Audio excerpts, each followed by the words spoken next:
rehearsal room of Donnie Wahlberg. Wahlberg is a member of the pop band New Kids on the Block. The 20-year-old suffered bruises on his chest and arms, as well as cuts in his mouth after falling through a stage trapdoor during a concert yesterday. The New Kids had just finished playing to the largest crowd ever to gather at Saratoga.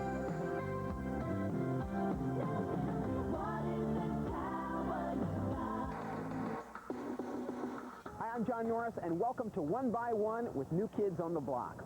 You know, it was the summer of 1989 that I first met these five guys from Dorchester, Massachusetts. They'd already had their first #1 hit, and New Kids Mania was really beginning to take hold.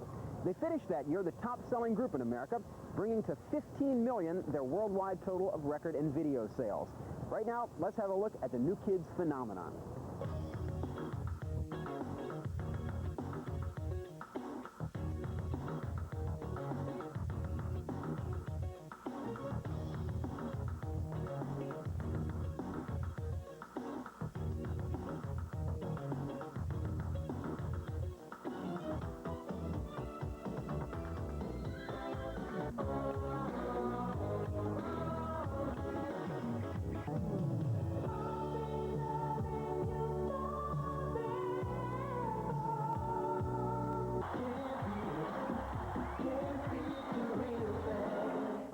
Well, despite all of that, earlier in 1990, some people were saying that New Kids had peaked, that their 15 minutes of fame was over. But then along they came with their fastest-breaking album yet and their biggest tour to date. We recently spent some time with the guys out on the road on their Magic Summer Tour and managed to speak with 4/5 of the band, the only one we didn't chat with being Jonathan Knight. So we're going to get started with the guy who, for my money, represents the spirit and the energy of this group, Donnie Wahlberg. He's also the new kid who's been the subject of some rumors in recent months.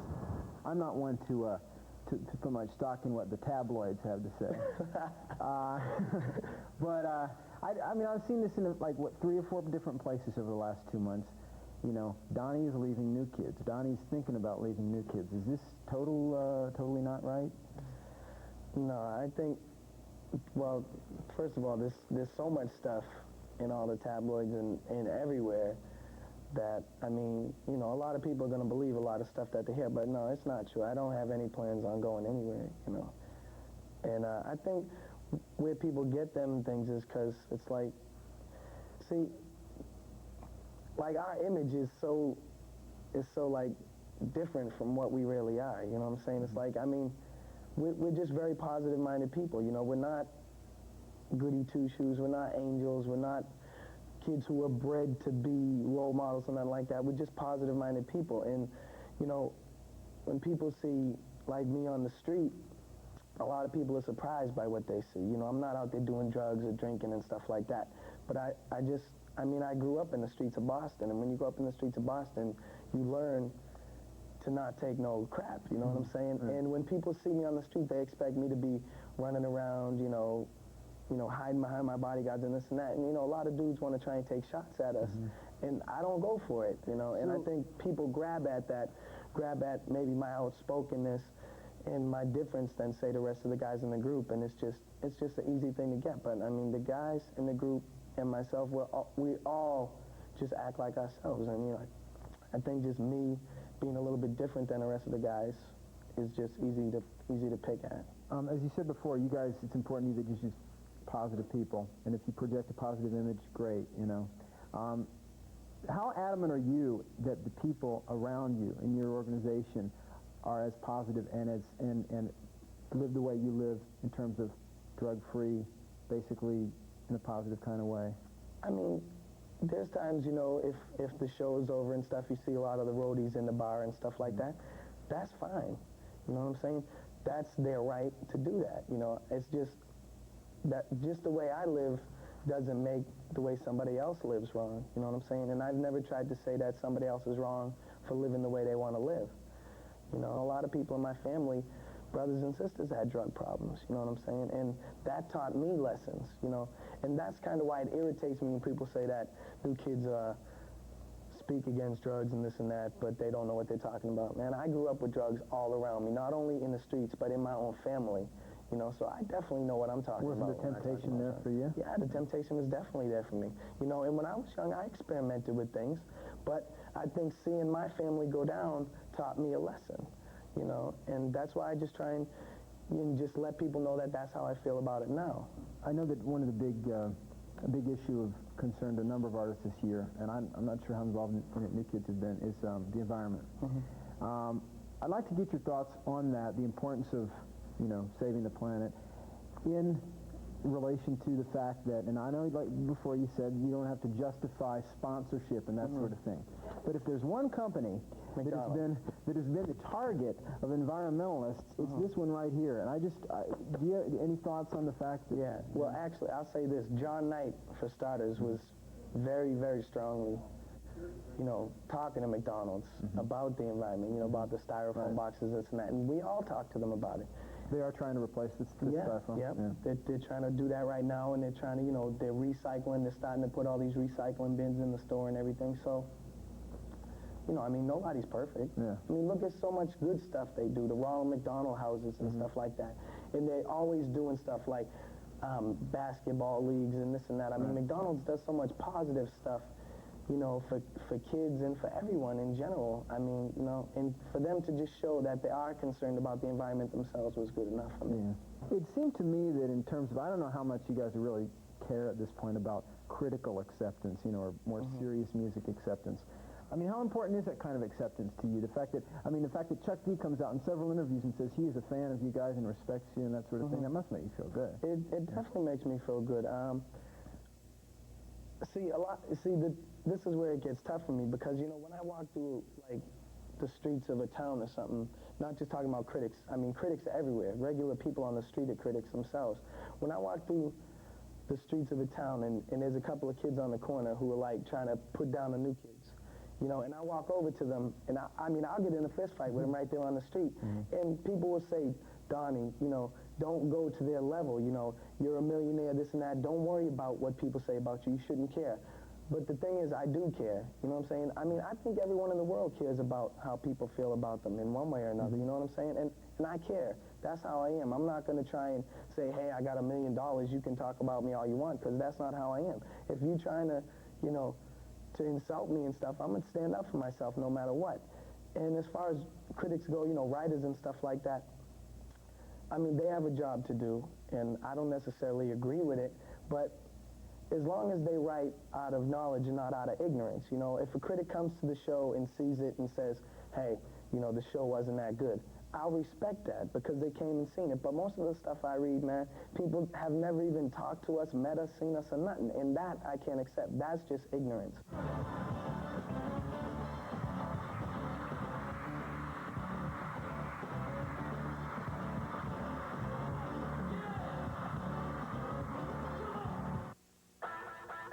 Life in the slow lane got you down. Well, move over, Granny, and taste my exhaust. Gear up for MTV's Maximum Speed Contest. Rock and roll and racing meet head on. Career because of ICF. ICF has given me a career, not just a job. Call 1-800-367-8400 for free information on how you can train at home for a new career in any one of these exciting fields. That's 1-800-367-8400.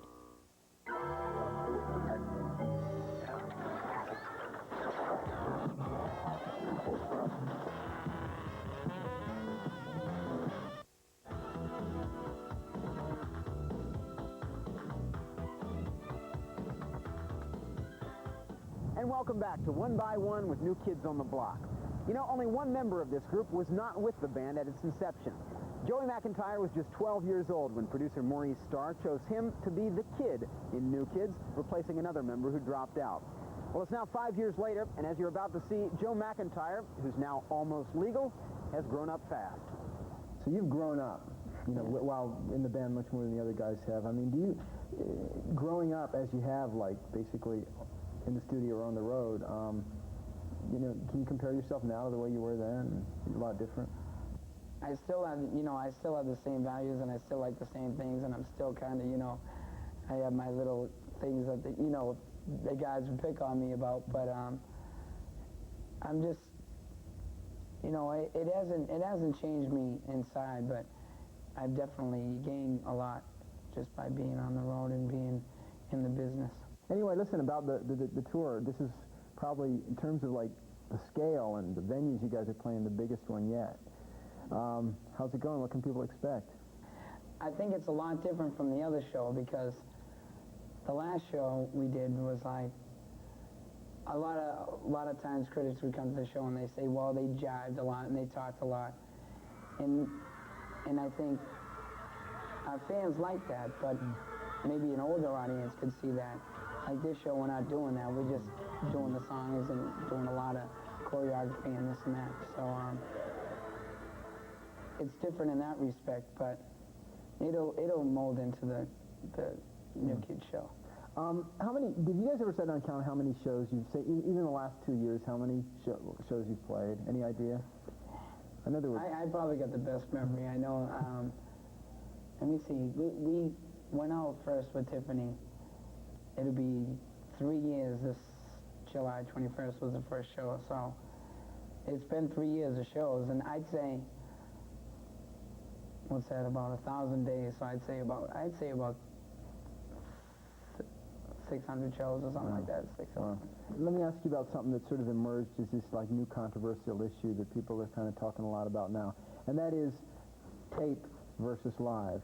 You know, and the whole question of, you know, tape vocals and that kind of thing. Any thoughts on that? Do you think people are making too big of an issue out of it, first of all? I think that definitely. Yeah. I mean, for various reasons, people use it. And some use it more than others, and some use it for less minor reasons, because, you know, you can't always duplicate the sound that's in the studio. Nowadays, music isn't always done live. It's done with, like, you know, synthesizers and all sorts of neat little stuff you see in studios. So I think they're just like, a show is just, if you get entertained, not to say, I don't believe in, like, it's ridiculous to go on tour and a big tour and have all vocals and have all tracks. That's ridiculous, I think. But if you entertain the crowd, that's what they came to see. Is this album what I've read is that it was, you know, sort of an attempt, although not an overt attempt, to go for, you know, a bit of an older appeal. Is that right? Is that the idea? Yeah, like I said, we didn't consciously do it. We just said it wasn't right. We want to stay with our fans, and I think hopefully our fans will grow with us, and that's what we like to think about. But if we can capture an older audience and gain the respect of, you know,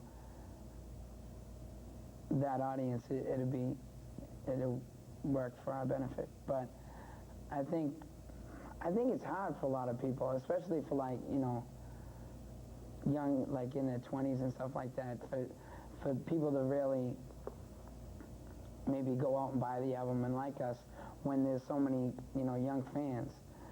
But I think I really take interest in those fans, although I love regular fans, but fans that just want to listen to our music and respect the album and maybe, you know, go to the concert and check it out. So, not as high profile maybe, but definitely a contributing member of the group is Danny Wood. He co-wrote the track Never Gonna Fall in Love Again from the Step by Step LP, and Danny told us, among other things, that he doesn't mind not getting as much press as some of his bandmates. It doesn't matter to me at all. I mean, we're a group. We're New Kids on the Block. Then we're, you know, individuals. And if Jordan gets his publicity, that's great for him, man. You know, and if Joe's the #1 new kid, that's great for him, you know. I've always been the type of person that's been part of a team. You know, it's been more in the back. But since I've been in the group, you know, I've gotten experience and learned to come out in the front. But I'm not looking for any extra exposure or anything like that. If that's just like icing on the cake, you know, that's just the cherry on top of everything. Now, you mentioned the favorite new kid, and that relates to the USA Today. Yeah, I was last, bro. I don't know. Right? No, I don't know if I was. Yeah, I think I was last. I didn't know I was last. The order. Yeah, I was last. Okay, well, no, I mean, I would have thought that Joe would have been happy about that result, but when I spoke to Donnie a few weeks ago, he said that none of you really liked the whole idea of that kind of thing. Why is that? Just because, I mean, it's like, seems like people are trying to, things like that can cause trouble in a group. Mm-hmm. It didn't affect us in any way or anything, but it's just like, why do it, you know? And when you ask the fans, they might have a favorite, but a lot of them will say, I like them all, you know? So it's just something we weren't too fond of. There's the animated series too, the cartoon. Are you guys gonna actually be doing voices for that? You're not. How did it? It just, we wanted to do it, but it just ended up with time factor, and they had to audition people for our voices. We just couldn't fit it in. So were they going for people who sounded the most like you? Or? My brother tried out. My brother sounds just like me, and I guess they didn't want him because of his acting experience. You know, he doesn't have no acting experience, so. I mean, it's been quite a year. I mean, are you still somewhat amazed as big as it's gotten in the course of a year? Definitely amazed. It's you know, we always dreamed about making it and, you know, having hit records, but everything has gone past all our dreams. We never thought it would get to this point, and it keeps growing and growing, and, you know, it's incredible for us. Step by step.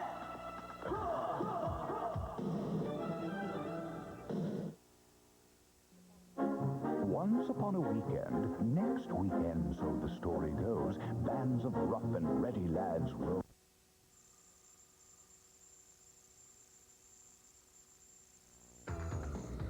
We are back with One by One with New Kids on the Block. New Kids have always maintained that they're a group without any stars.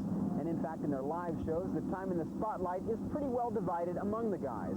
But only one new kid handles the majority of lead vocals. Only one was cited by People magazine as one of the 50 most beautiful people in the world. And only one is most often mentioned as having great potential as a solo artist. If New Kids on the Block does have a star in the making, it would appear to be Jordan Knight.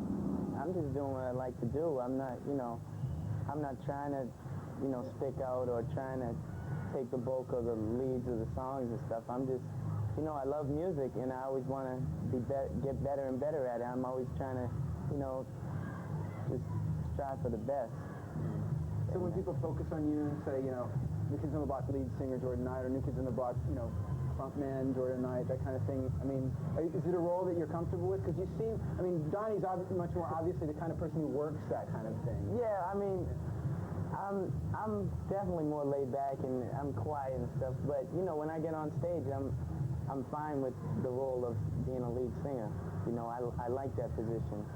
But as far as, like, you know, talking to people, doing interviews, you know, I kind of stay back. That's, you know, more Donnie. Yeah. I could deal with 15,000 people better than one person. I mean, do you think when you were like in school, like say before the group, or even when you were just starting the group, did you think of yourself as someone? I mean, someone who was like always popular, or like, you know, had a lot of girls and that kind of thing, or is this sort of new, a new kind of? No, I've always, you know, liked to dance and stuff, and that always drew attention to me. You know, in school and stuff, I would dance in the hallways and stuff, and I hung with the cool crowd in school and stuff, so I was always pretty popular. Yeah. What about vocally? How would you rate yourself now as a vocalist as compared to when the group first got started? Much better. Yeah. Yeah. I'm not the greatest, but I think I have improved, and I've learned a great deal, you know, being in the group and through time. Yeah. You know, one thing that I think that you obviously don't see a lot of nowadays, I don't know if you have much at all since the stylistics, is falsetto, the use of falsetto. Yeah. I mean, is this something that it always come naturally to you? And when did you first know that you could do it, sing that way? A falsetto? Yeah. When I was like 6. Really? Yeah. Really? I used to sing soprano in the church choir, so that's where I got my falsetto voice. Mm-hmm. And as I grew older, my natural voice went lower, but my falsetto always stayed high. Thank God.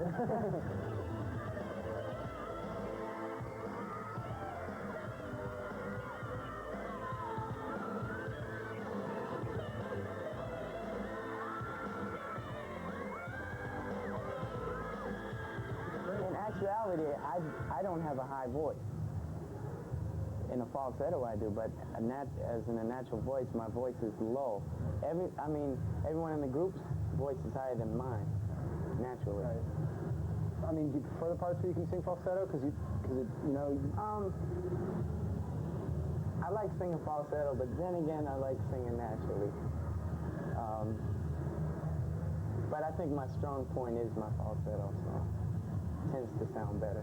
What about critical you know, approval? Does it even matter much anymore, since you guys have had a pretty hard road with the critics anyway? I think the critics really give me a drive. You know, I read the paper every morning after the show. You know, I try not to let it get to me, but it does get to me, and it just pushes me all the more when they say, you know, when they knock us and stuff. Pushes me all the more. So, and New Kids, we've always strived on being the underdog, you know. When we were just starting, we would, you know, open up for headliners and stuff, and, you know, we'd be like, let's win the crowd over. I mean, I know that you and Jonathan grew up in an environment that was pretty open and all the time really mixed, which a lot of kids unfortunately aren't able to grow up in that kind of integrated environment. And yet, in the last year or two, we've seen what seems to be a real rise in racism in this country, like all over again. I mean, do you notice that? I mean, you see it. I mean, my brother's black, and we used to go into this neighborhood called South Boston to ice skate. And we would come out and tires be flat because we, you know, brought him in there to skate. People were hollering names at him and stuff. And that was in like 1978, 1979. And, you know, years after the Civil Rights Movement, and it hasn't changed a bit. So I think people are just more aware now that it's not gone away. Seems to me that New Kids is sort of at a crossroads right now, because I mean there's more outside work happening. I mean, you've done a duet, Donnie did his thing with Seiko, and there's, you know, and there seems to be a lot more opportunities for you guys to do other things. You know, what do you see as, say, 6 months down the line? I mean, is the group stronger than ever, or is it these outside projects sort of? I think, I mean, we're still very strong, but you know, everyone in the group knows that everyone wants to do, you know, separate things and do their own thing, you know, because everyone wants to be an individual. But for some reason, I don't know, for some reason we're sticking together. But we do have a very strong unity, and it's like, I couldn't just run out and do a solo thing right now and leave the group, because that's how I got here. Even though you're capable of doing a solo thing, I would think, right? Yeah, and other people in the group are too, but I wouldn't think that would be right at this time. I think, you know, in the future, definitely. But right now, I mean, it wouldn't be right, because, you know, I made it with them, and I wouldn't want to leave them. And there you have it. One by one, Donnie, Joe, Danny, and Jordan. Once again, we're sorry we couldn't include Jonathan, but maybe next time. And finally, even though in the world of teen idol pop, 5 minutes can be a long time, to say nothing of 5 months, we're going to wind things up with a final question that I asked each of the guys. Where do they see themselves and New Kids on the Block 5 years from now? I'll probably be doing a movie, I think. I have to be around music, and that's how we all are. Have to be involved with music. I think every guy in the group really could do whatever they want outside of the group. You know, and I think, you know, a lot of people have said that the New Kids don't have talent, this and that, but, I mean, the talent is there. I mean, life is going to change, but with every good thing comes a bad thing. But, I mean, 5 years from now, hopefully I'll still be successful and happy. We're always going to stay together, and we're still going to be the New Kids on the Block. And no matter what, I think we're still going to keep coming back, and hopefully our fans will too. One by one, from John Norris, his interview